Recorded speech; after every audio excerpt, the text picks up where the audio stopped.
할렐루야. 예, 반갑습니다. 반가운 얼굴들이 몇 명 있네요.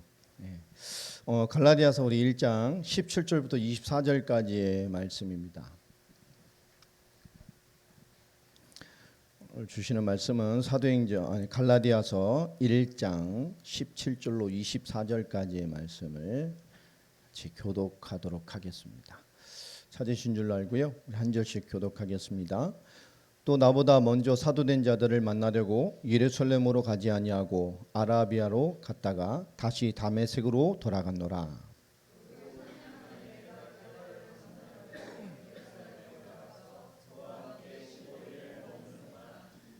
주의 형제 야고보 외에 다른 사도들을 보지 못하였노라.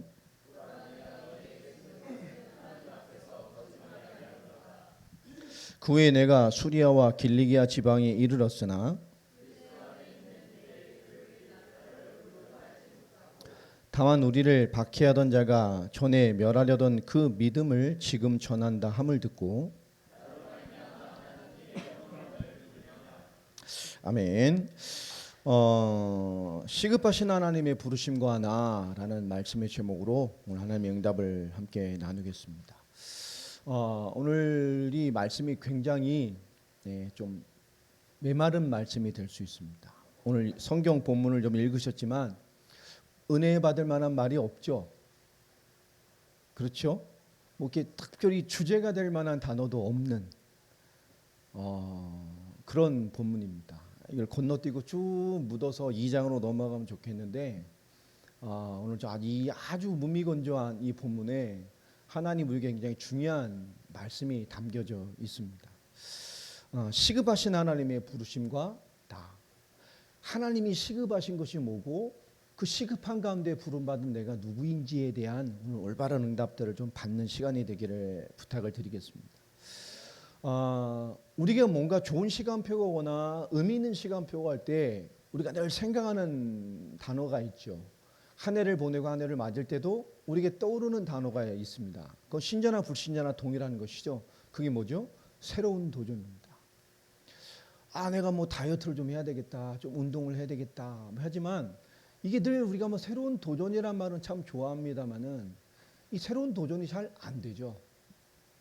오늘 말고 내일 이런 단어가 우리를 주장하게 되잖아요.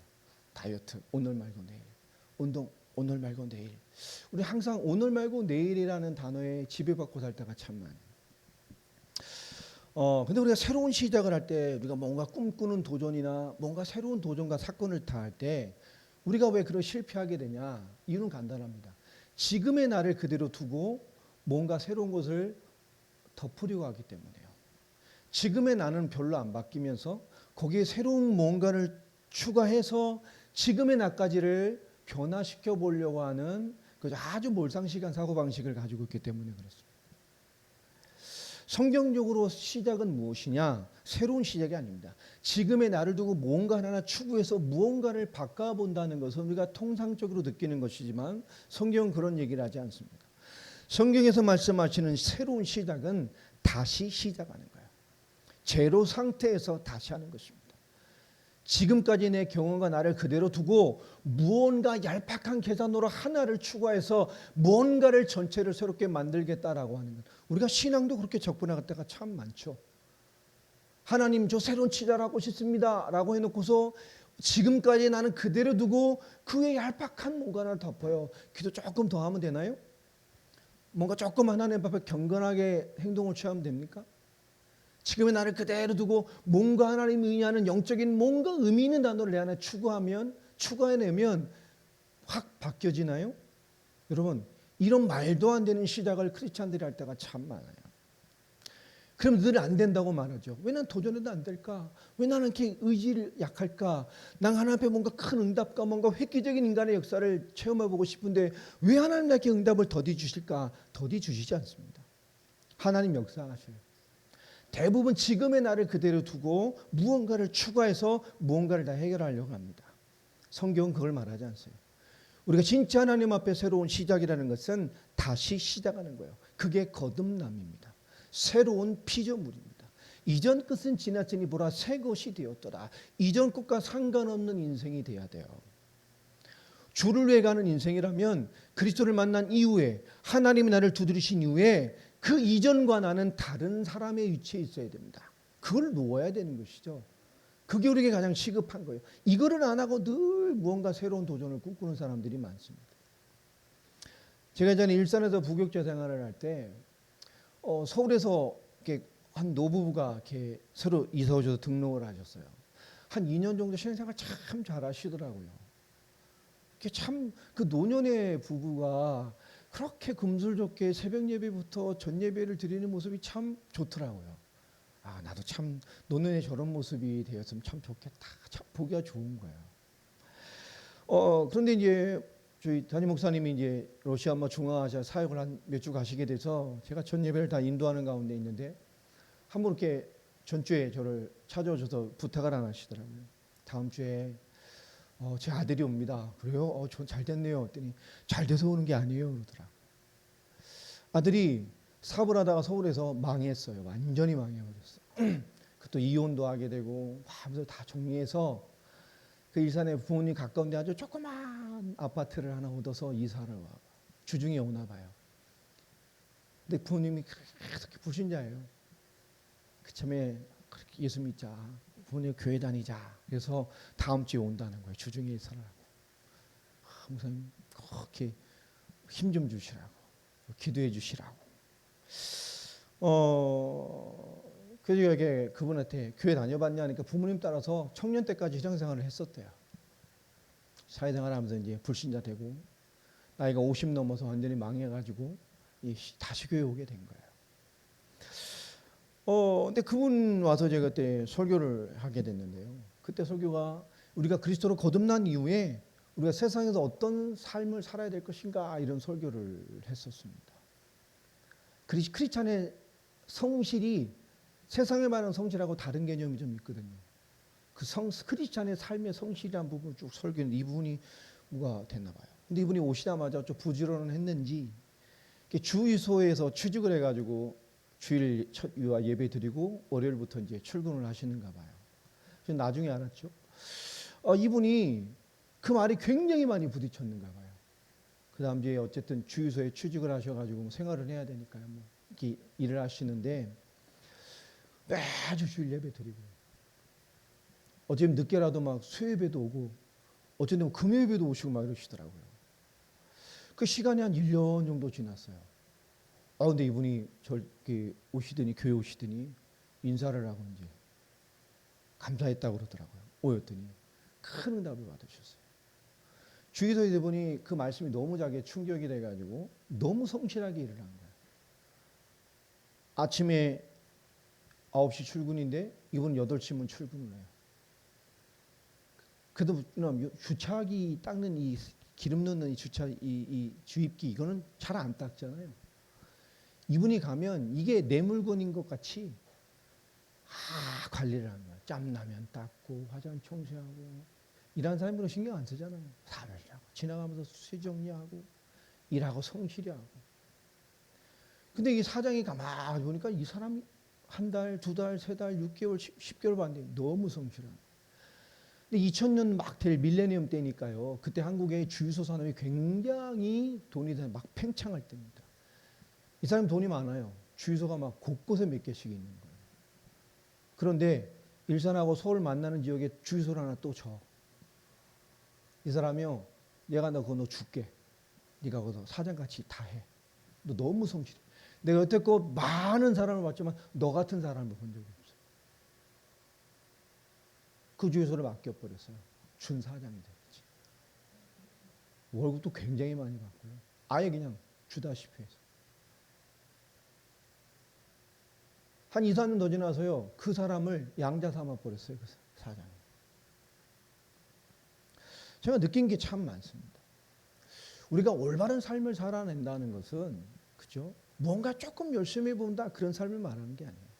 무언가 안에 나를 두드리신 무언가를 일관되게 해낼 수 있는 힘이 있어야 우리는 하나님의 사람으로서의 삶을 살아갈 수 있어요. 우리가 뭔가 일관되게 해낼 수 있는 힘이 없는 사람들이 참 많잖아요.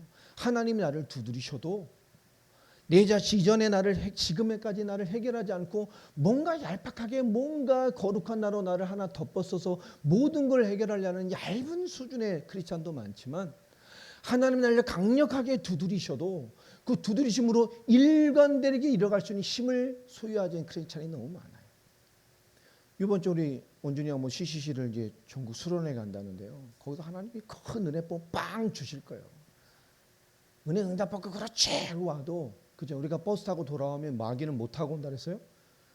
비행기 타고 가서 먼저 대기하고 있어. 핵펀치 날리거든요. 그렇죠?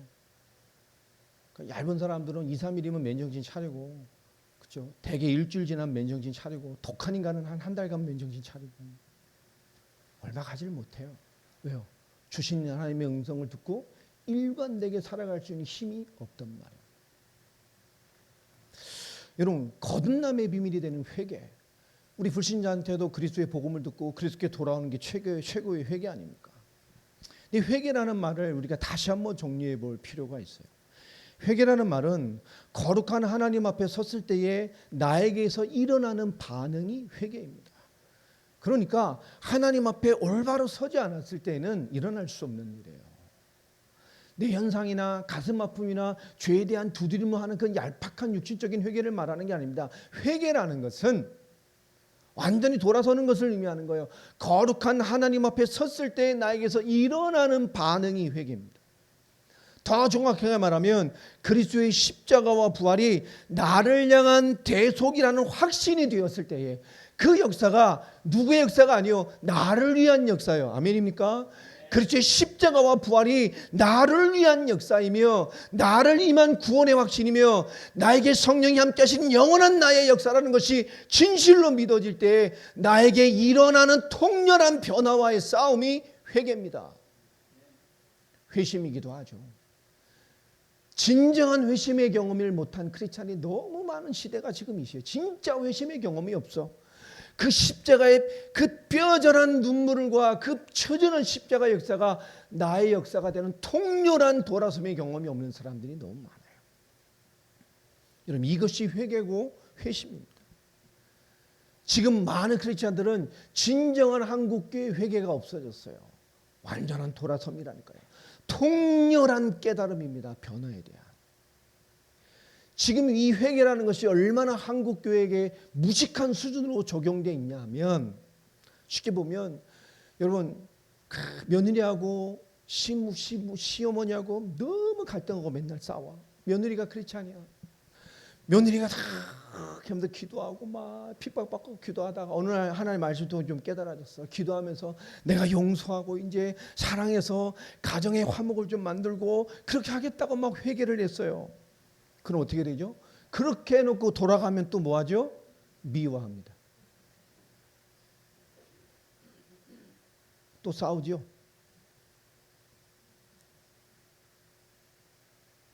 여러분, 이것이 계속 쌓이면 어떻게 되죠? 위선이 됩니다. 이 위선을 계속 쌓으면 어떻게 됐겠죠? 거룩함에 닿을 수가 없어요. 결국 하나님이 주시는 성결의 삶이 되질 않아요.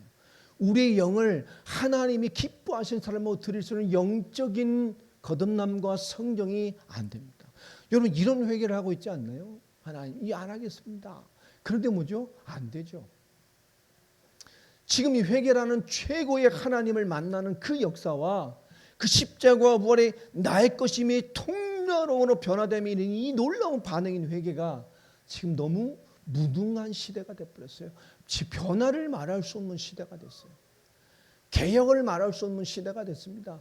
늘 그냥 어제까지 지금까지의 나를 그대로 살면서 하나님이란 존재를 추구하고 하나님의 역사를 추구하고 뭔가 거룩한 단어 하나를 추구해서 내 모든 것을 한 번에 변화시키기 원하는 도깨비 방망이 같은 말도 안 되는 기복신앙과 같은 말도 안 되는 로또 복권 맞는 것 같은 기대감으로 뭔가를 승부한 것은 작은 하나까지 진정한 변화를 꿈꾸지 못하는 크리스찬이 너무 많은 시대가 됐단 말이에요.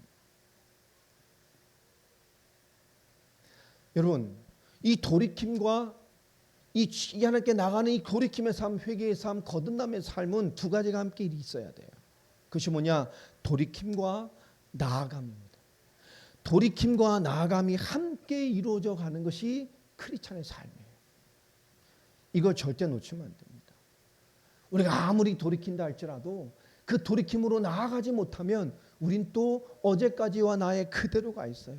어제까지의 그 생각과 사고방식과 습관과 내 삶의 체계를 바뀌지 않아요. 왜 안 바뀔까요? 바꾸는 게 귀찮거든. 아침의 인간이 되라. 성경의 개념은 아침의 인간이다. 세상은 저녁형 인간이에요. 안 바꾸죠. 말은 맞지만 안 바꿔요.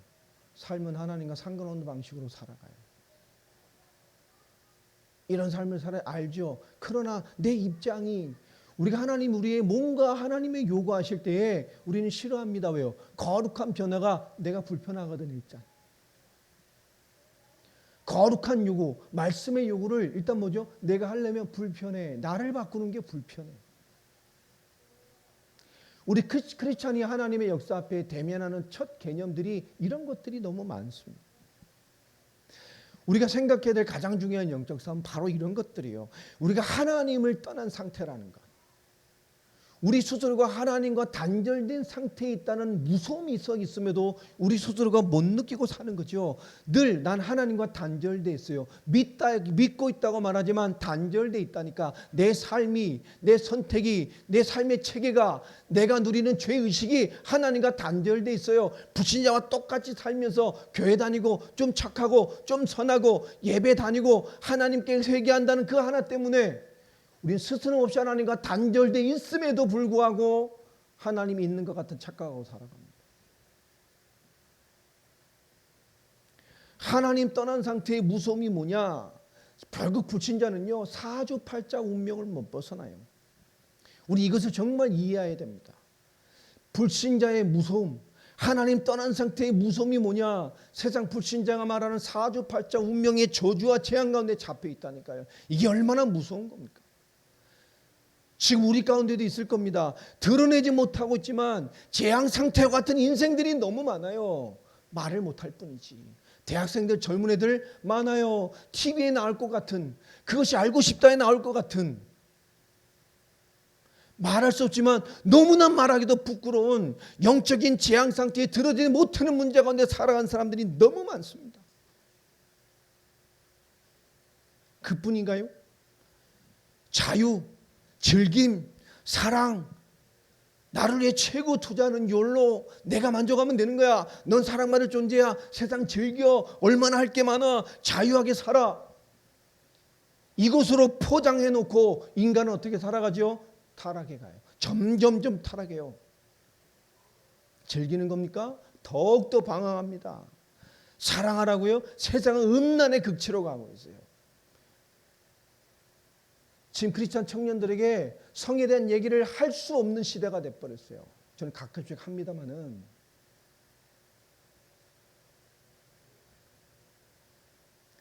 세상이 마약이 판을 치고요. 정신적인 문제 판치고요. 지금 중독 문제로 다 죽어갑니다. 알코올, 술, 마약, 음란, 게임, 중독은 다 똑같아요. 사단이 주는 인간을 장악하는 엄청난 중독이란 말이에요.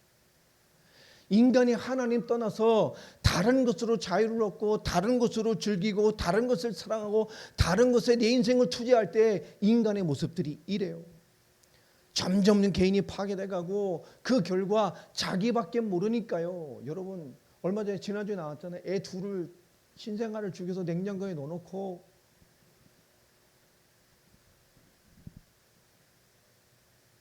어떤 인간은 애를 낳고 신고도 안 하고 죽여놓고 그걸 처리 안 되니까 이사 갈 때 다시 미리 포장해서 이사 간 집에까지 가서 냉장고를 갖다 놨다며요. 또 어떤 사람. 왜 그렇죠? 개인이 파괴된 거예요. 내 자유, 내 즐김, 내 사랑, 내가 사는 삶에 이게 방해되는 싫은 거예요. 그 생명조차도 가치가 없는 거예요. 내가 힘든 게 싫은 거예요. 여러분 지금 이것이 하나님 떠난 상태의 엄청난 재앙으로 그 얼마나 무서운 것인지를 세상이 모릅니다. 우리 하나님 안에서 진리 안에서 자유입니다.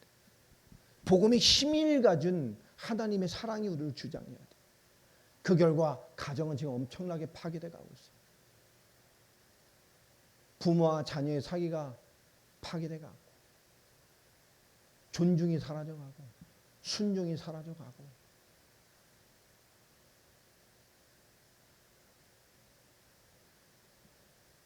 청년들 예전에 훈련시키는데요. 1박 2일 교회에서 수련회를 했는데 첫째 날 저녁에 교회에서 자고 한 12시가 다 돼가지고 마지막 기도 다 끝나고 근데 교회 저쪽 구석에서 이상한 소리가 들려 작은데 날카로운 소리 있잖아요. 여자들 작은데 날카로운 소리 저도 그런 소리에 예민하거든요. 뭐야? 그랬더니 어떤 자매가 엄마랑 통화를 하는 거야. 굉장히 좋은 애요. 교회 완전 천사표야. 사역도 잘하고 애가.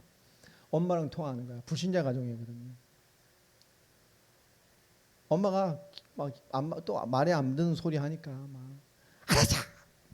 알았다고 그래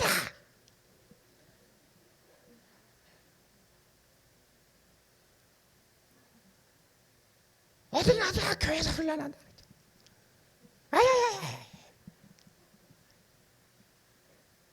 그때 토요일이었거든요. 1박 2일 수련. 내가 찾아가다. 그래 어떻게 해야 되나. 내가 불렀어요. 일로 와. 사무실로 데리고 와가지고 설명을 했어요. 오늘 은혜 받았지? 은혜 받았대. 한 가지만 부탁하자. 절대 오늘부터 부모님과 싸우지 마라. 왜냐? 네가 손해를 본다. 넌 은혜 받고 살고 싶은데 네가 싸우면 부모님하고 너가 똑같아져. 싸울수록 부딪힐수록 똑같아져. 여러분 자꾸 부딪히면 나중에 똑같아져요. 부딪힐 땐 똑같죠. 나중에는 엄마가 도끼 던지면 나도 도끼 던지고 창고 주면 나도 창고 주고. 여러분 부딪히지 마세요. 나중에 똑같아져요. 내가 못 들은 걸로 할게. 나중에 어머니 예수 믿었어요. 그것 때문에 이제 기도하다가 이제 신방 가는 척 해가지고 어머니 만나가지고 복음 전하고 관계하면서 한 3, 4개월 만에 이제 다 복음 받고 교회 신앙생활 하시면서 이렇게 해결이 됐습니다. 여러분 마찬가지죠. 지금 시대가요. 이유를 모르는 영적 문제와 영적 재앙에 있는 사람들이 참 많아요. 복음이 답이 되질 않으니까. 정치적인 고통이 있고요. 이 사탄과 귀신 역사 가운데 시달리는 영혼들이 너무 많습니다. 지금 안정이 없죠. 불안장애 같이 하루에 수십 번씩 한숨을 쉬어대고 하루에 수십 번씩 상상망상 공상이 잡혀서 영화를 찍고 앉아 있습니다. 이게 뭐죠? 정신문제 와 있는 증거입니다. 왜 그렇죠? 현실이 불안하기 때문에 계속 영화를 찍고 있는 거예요. 이미 평안한 상태를 잃어버린 거예요. 정신문제 시작이라니까 그게. 이미 입문하신 거예요. 여러분 이뿐만 아니죠. 더 이 시대의 재앙은 더 심합니다. 지금 나온 뉴스에 나오는 많은 것들 전부 정신문제와 연결된 영적 문제와 연결된 사건들입니다. 결국 사람들은 육체만을 추구합니다. 육신만을 탐욕하죠. 성숙과 영성 있는 이성을 이해하지 못하기 때문에 그래요. 여러분 성숙과 영성 있는 이성을 이해하는 크리스찬들이 되시길 바랍니다. 우린 달라야 된다고 다르려고 애쓸 필요가 없어요. 우린 근본적으로 달라요. 왜냐? 성숙과 영성 있는 이성이 이해되어 있다면. 뿐만 시대재앙의 근본에 뭐 있죠? 지금 돈의 노예 아닙니까? 성공의 노예입니다. 스스로 만족이 안 돼요. 돈, 성공, 비교의식, 누군 있고 누군 없고. 여러분 이 비교의식의 사람들이요 돈과 성공의 노예도 스스로 만족을 몰라요. 자족을 몰라요. 은혜와 감사를 몰라요. 그러니 뭐죠? 늘 불행 증후군에 빠져 있어요. 늘 불행해 나는.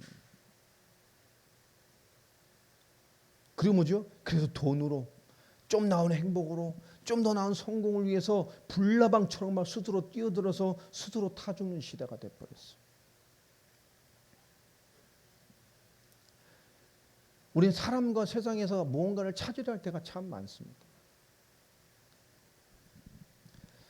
자, 사도 바울이 오늘 17절부터 보면 이 기록이 이 바울의 심 이후의 초기 사역의 모습인데요. 이게 지금 나하고 뭔 상관이 있지? 오늘 본문에 보면 그렇게 느낄 수가 있어요. 이건 아주 건조한 내용이에요. 이게 뭐야? 그러나 오늘 10절 보면 이렇게 기록되어 있습니다. 나보다 먼저 사도된 자들을 만나려고 예루살렘으로 가지 아니하고 아라비아로 갔다. 이게 웃기죠. 우리가 안 한 건 기록을 해요, 안 해요? 안 해요. 그죠? 근데 굳이 안 한 걸 왜?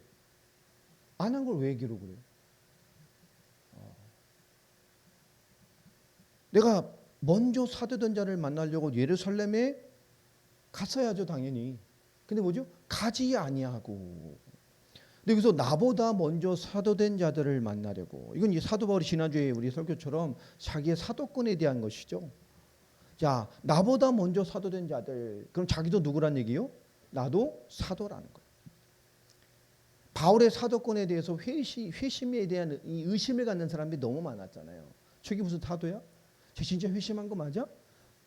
저 이 핍박자들 아직 그거 불악치 아니야? 이런 거죠.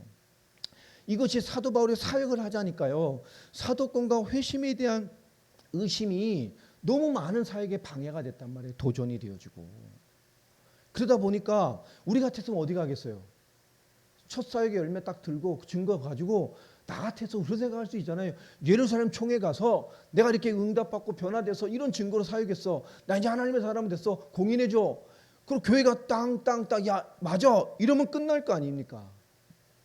사도 바울은 뭐라죠? 이럴 수고에 있었는데도 아닙니다. 오늘 반대로 예루살렘 교회와 사도에 인정받는 것을 필요로 하지 않았어요. 왜 그렇죠? 오늘 위에 12절에 보면 기록되어 있죠. 나는 누구로부터 직접 계시를 받았어요? 예수 그리스도의 계시로 말미암아.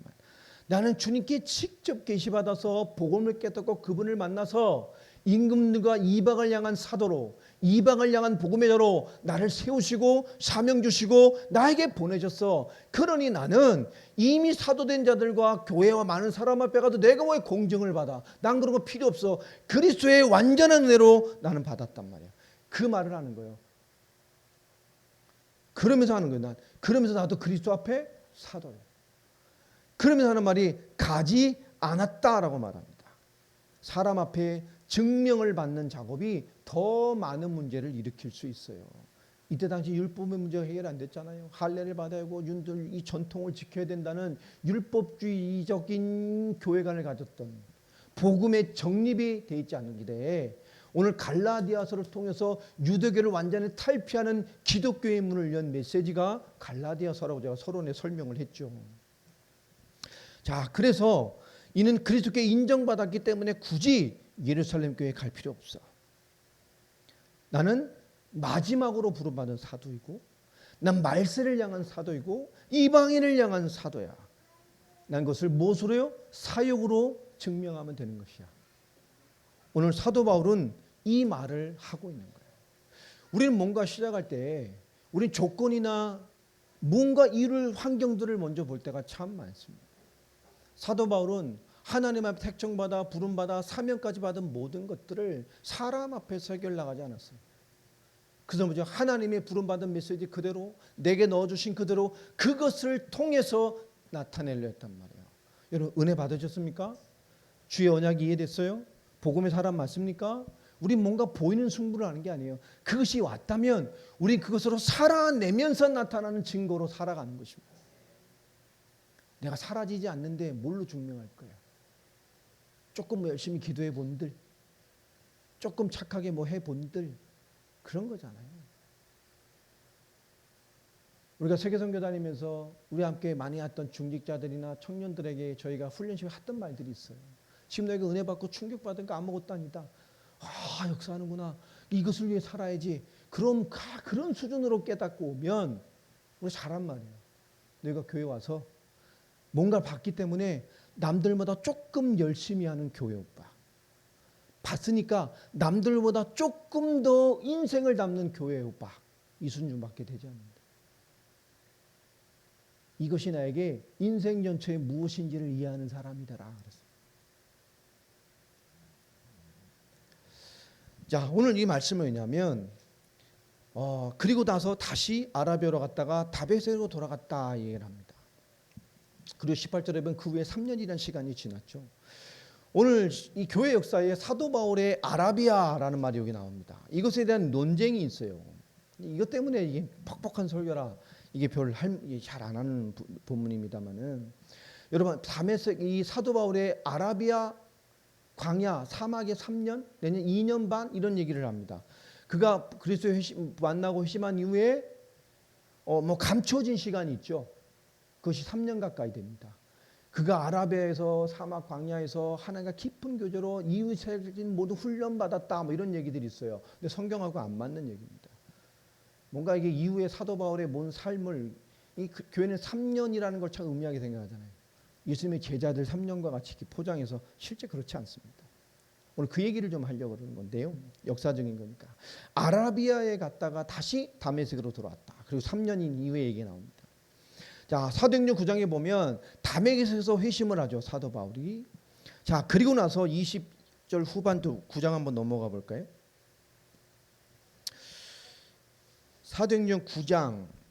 자, 그리스도를 만나고 사명을 받고, 자, 그가 19절부터 보면 사울이 다메섹에 있는 제자들과 함께 며칠 있을 때 완전히 성경 깨달아지고 이해되고 그리스도가 이해된 즉시로 뭐하죠? 각 회당으로 갑니다. 즉시로 나갔어요. 사도 바울의 3년이라는 이 감춰진 시간이 있냐 없냐? 없습니다. 그가 사막 광야에서, 우리가 아라비아 그러면 이 종교 신학자들이나 역사학자도 이게 반반 아니거든요. 그 아라비아 사막이나 광야를 생각해. 거기서 깊은 영적으로 성장하는 시간을 가진 후에 이렇게 됐다. 이런 거죠. 3년 수행하고 복음 증거하고, 아니면 즉시로 복음 증거하는 거. 어떤 사람은 그런 얘기해요. 그게 뭔 차이가 있냐? 어차피 복음 증거한 건데. 3년 깊은 수행 후에 복음 증거한 거, 아니면 뭐 즉시 복음 증거하고 똑같은 거잖아. 근데 이게 달라요. 자, 즉시로 회당에 들어가 사역을 합니다. 자, 그런데 아라비아라는 말, 이 당시 다메섹은 나바티아 왕국의 북부 거점 도시예요. 우리나라로 말하면 뭐 서울이 있고 부산 남쪽이 거점 도시 있듯이 이 위에 거점 도시입니다. 지금 말하면 시리아잖아요. 지금 그 당시 그 밑에 요르단과 시리아 요 다메섹 위쪽까지 그때 지배하고 있던, 요단강 서안을 지배하고 있던 땅 왕국이 이 나바티아 왕국. 그 나바티아 왕국의 북쪽 거점 도시가 거의 수도급의 도시가 다메섹이에요. 자, 그러니까 근데 이 그 당시의 근동, 로마를 비롯한 근동에서 아라비아라고 부르는 지역이었냐, 이 나바티아 공화국. 그러니까 이게 쉽게 보면 아라비아라는 사막 광야일 있고, 아니면 다른 아라비아를 말할 수가 있는데요. 이 나바티아 왕국 이 의미할 때가 많아요. 특별히 23절 9장 23절을 한번 23절부터 한번 보면요.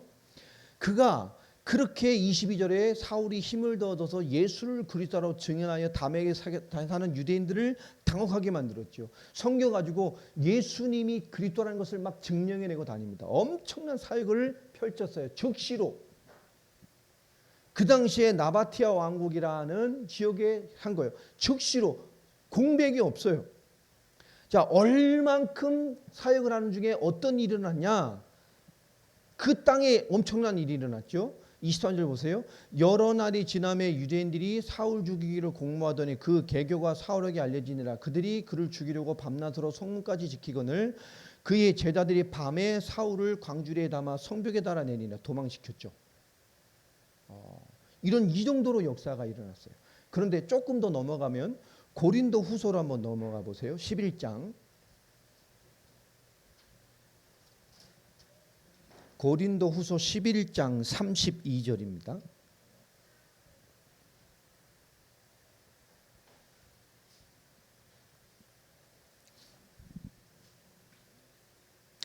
고린도 후서 11장 32절 우리 같이 한번 읽겠습니다. 시작.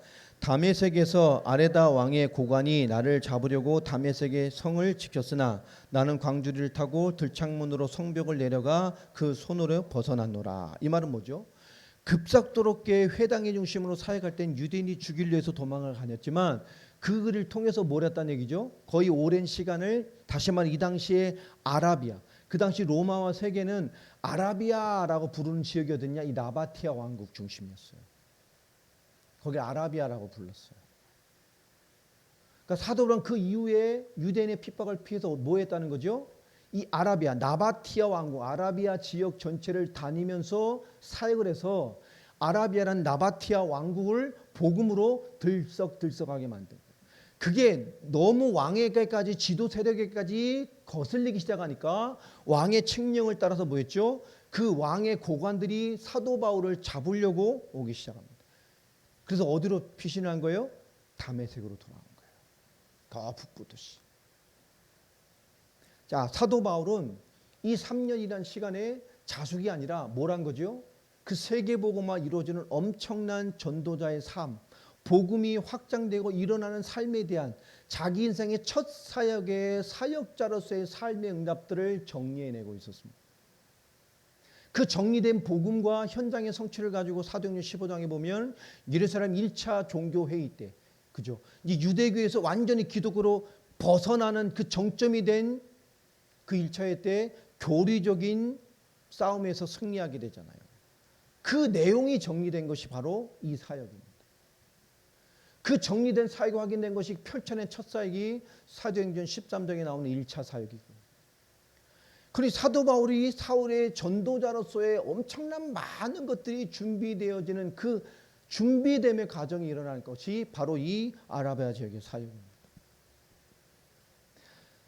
오늘 보면 18절에 보면 그래서 그는 그 후에 3년 만에 내가 게바를 방문하려고 예루살렘에 올라가서 그와 함께 15일을 머무는 동안 주의 형제 야고보 외에 다른 사도들을 보지 못했어. 왜요? 사도 바울을 아직 믿을 수가 없기 때문에. 그를 인정하지 않는단 말이에요. 그의 회심에 대한 의심을 하고 있었고 그의 존재에 대해서 믿지 않고 인정을 하지 않는 그 당시의 초기 사도 바울의 위치였습니다. 이것이. 자, 그런데 이런 사도 바울을 하나님이 즉시로 이런 일을 시켰을까? 우리는 여기에 초점이 있어야 돼요. 그 말은 뭐죠? 하나님은 지금 무엇이 급한 것이죠? 이방을 향한 예수 그리스도의 이방인의 구원의 시급성을 우리에게 알려주시는 거예요. 이게 사도냐? 이게 복음이냐? 네 사역이 맞냐? 뭘 해야 되냐? 뭘 검증받아야 되냐? 이런 서론이 필요 없는 사람이잖아요. 하나님이 그것을 원하는 게 아니에요. 한 사람이 복음을 받았을 때는 그 복음을 가지고 주신 것을 가지고 돌이킴과 나아감이라는 완벽한 인생의 답을 가지고 주님이 넣어주신 삶을 올곧게 이뤄갈 수 있는 걸음을 살아가는 게 중요한 거예요. 하나님이 얼마나 급하셨으면 그 깨달은 바울을 즉시로 현장에 보내셨겠습니까? 시급한 거예요. 우리가 복음 받고 믿고 있는 거 시급한 거예요. 여러분의 가정이 시급하고 여러분 개인이 시급하고 여러분의 사랑하는 지인들이 시급하고 여러분의 기도하는 열방과 세상이 시급함에 있는 거예요. 즉시로 우리를 사용하길 원하신단 말이에요. 복음의 사람이기 때문에 여러분의 기도, 여러분의 깨달음, 여러분의 신앙 고백, 여러분의 삶과 선택의 모든 게 신앙생활이라 그랬잖아요. 하나님 여러분을 쓰십니다. 여러분 지정이야 삶을 쓰세요. 할렐루야. 우리의 그리스도로 거듭난 이에 우리의 모든 삶은 사역이요. 즉시로. 우리가 하나님과 분리되어 있는 죄를 범하기 때문에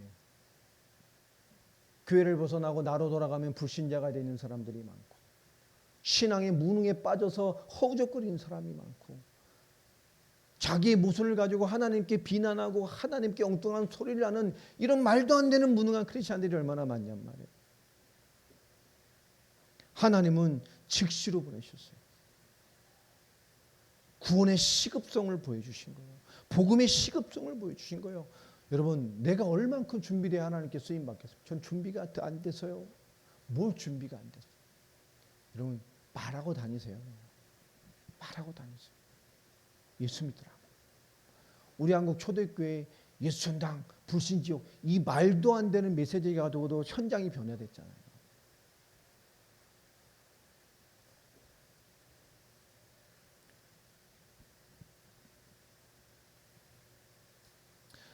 우리는 좀 뭔가 잘 되면 또 하나님 인도를 놓칠 때도 참 많습니다.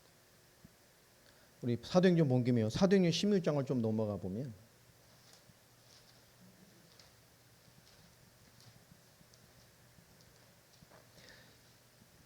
1차 전등 이후에 엄청난 응답들을 보고요. 2차 전도여행을 출발하게 되죠. 이제 자신감이 충만했을 거예요.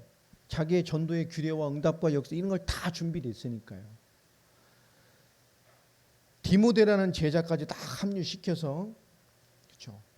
그리고 4절부터 16장 4절부터 보면 여러 성으로 다녀갈 때 예루살렘에 있는 사도와 장로들이 작정한 규례를 그들에게 주어 지키게 하니 이에 여러 교회가 믿음이 더 굳건해지고 수가 날마다 늘어가니라. 사역이 되죠. 이제 저 아시아를 향해 본격적인 도전을 시작합니다. 우리가요 뭔가 잘 되니까 하나님의 사인을 등한시할 때가 참 많아요. 여러분 뭔가 좀 될 때 여러분 하나님 앞에 더 서시기를 바랍니다. 뭔가 더 될 때 하나님의 사인과 하나님의 말씀을 담아내시길 바랍니다. 바울이 이 길 계속 가는 거예요. 안 되는 성령이 막으시는데 그리스도의 영이 막으시는데 예수의 영이 허락을 안 하시는데 그동안 이렇게 응답 받았어. 계속 가는 거죠. 그 방법. 아닙니다. 그가 깨닫고 돌아섰을 때 하나님 그에게 도저히 안 되니까 그 열심이 그 자기 충만이 해결이 안 되니까 아예 환상으로 깨닫게 해주시잖아요. 10절에 보면 11절에 참 바울의 성경이 나와요. 보면 우리가 드로아에서 배로 떠나 사모드라게로 직행하여 이튿날 네아폴리로 가고 여러분 이게 사실 이틀 만에 갔다는 얘기잖아요. 땀 꿈꾸자마자 이게 사실 그 당시에 며칠 갈 거리냐 5일 갈 거리 5일 그 당시에 그걸 며칠 만에 가버린 거예요? 이틀 만에 가버린 거예요. 거의 4일에서 5일 거리란 말이에요. 그 당시에 이게 보통 사람이 가면 자고 쉬고 뭐 배편 기다렸다 가고 4일에서 5일 사도 바울은 딱 오자마자 며칠 만에 가버렸어요? 그 다음날 이틀 만에 가버렸어요. 생각해 보면 그렇죠. 하나님이 주신 것을 딱 받아내고 그것을 올곧게 이뤄가는 참 이 삶의 이 추구하는 삶은 못 당할 것 같아요. 사도 바울이 보세요. 거기서부터는 바로 사역을 시작하는 것들을 볼 수가 있습니다. 우리가 세상을 볼 때 죽어가는 영혼에 대한 정말 너무나 급하신 하나님의 마음이 우리의 사역과 신앙생활에 투영되어 있어야 됩니다. 그런데 많은 크리스찬들은 자기 살리기도 급급한 사람들이 참 많아요. 제가 늘 가끔 이런 부탁을 하잖아요. 난 기도가 안 돼 하나님. 이런 쓸데없는 싸움하지 말라고. 하나님 저는 왜 이럴까? 이런 쓸데없는 싸움하지 말까? 저는 왜 그럴까요? 네가 계속 사니까 그렇지 이렇게 사니까. 나는 왜 이 모양일까요? 그런 쓸데없는 기도하지 말고 네가 매일 그렇게 그 모양으로 사니까 그 모양이지. 답은 거기에 있지 않아요.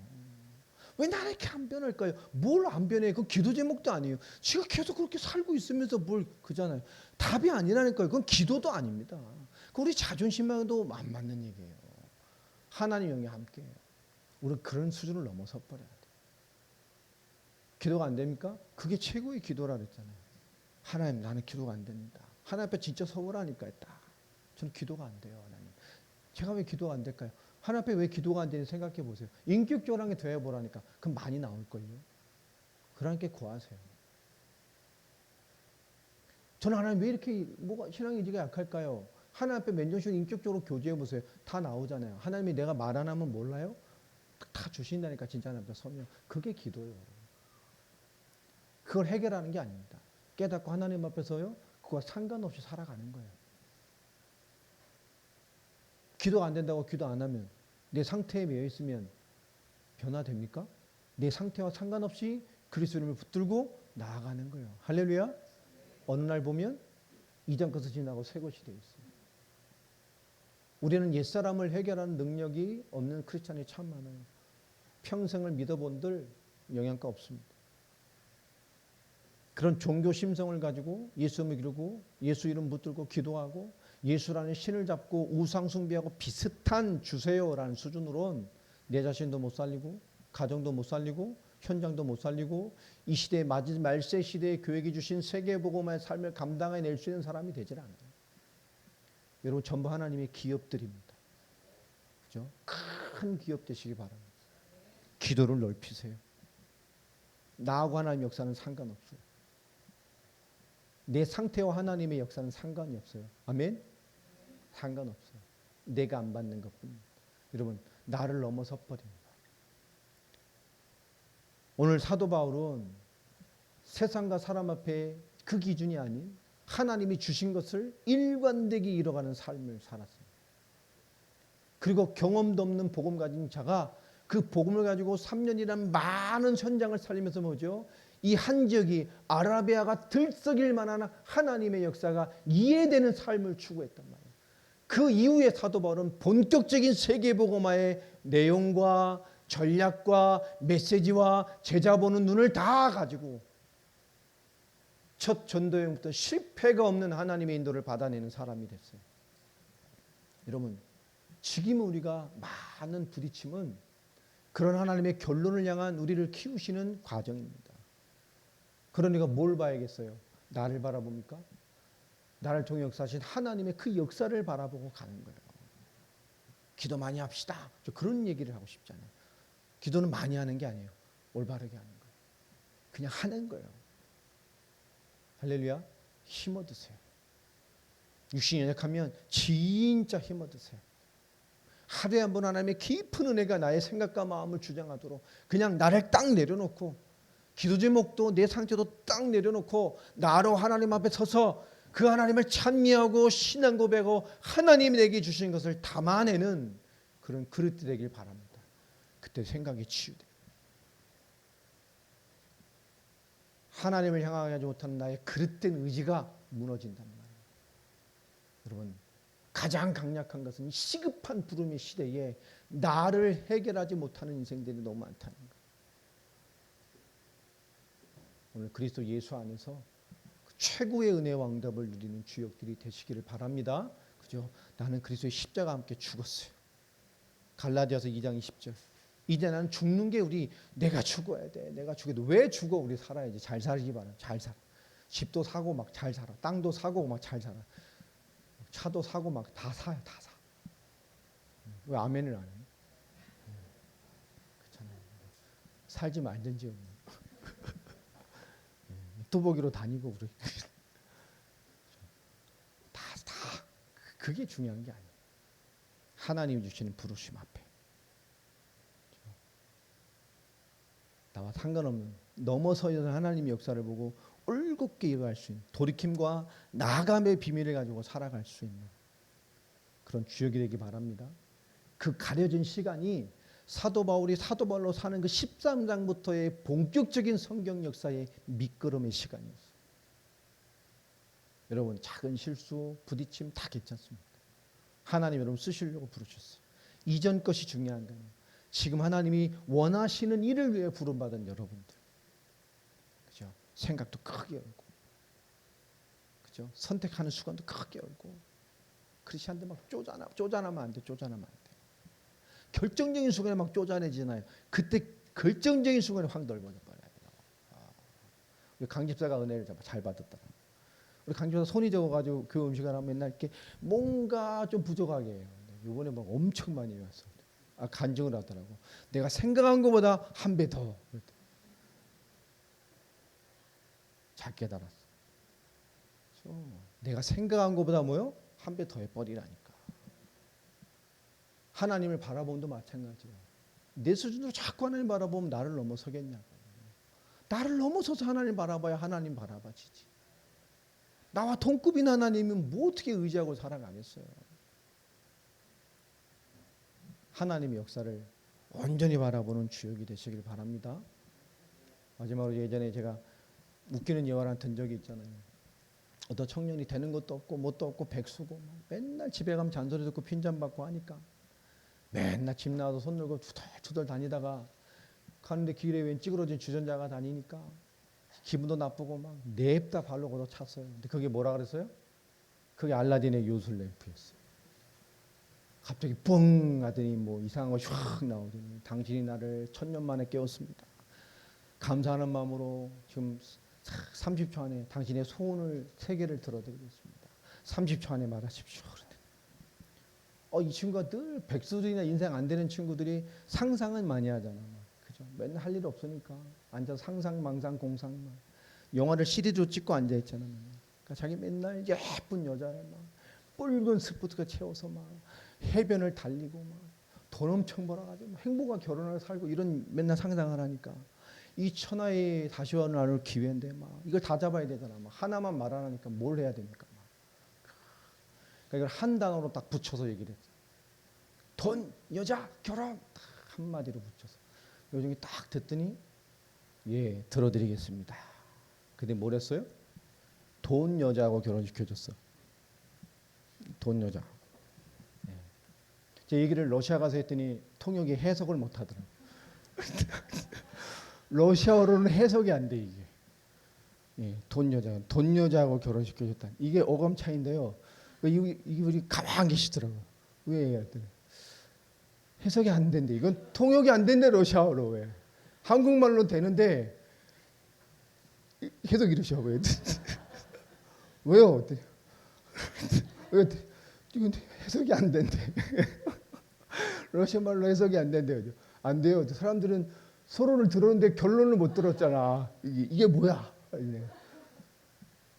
그래 한마디 했죠. 어떻게 돼요? 천국 가서 들으세요. 해석이 안 된답니다.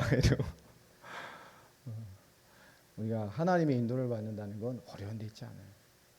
그죠? 닫혀진 나를 좀 넘어서는 거.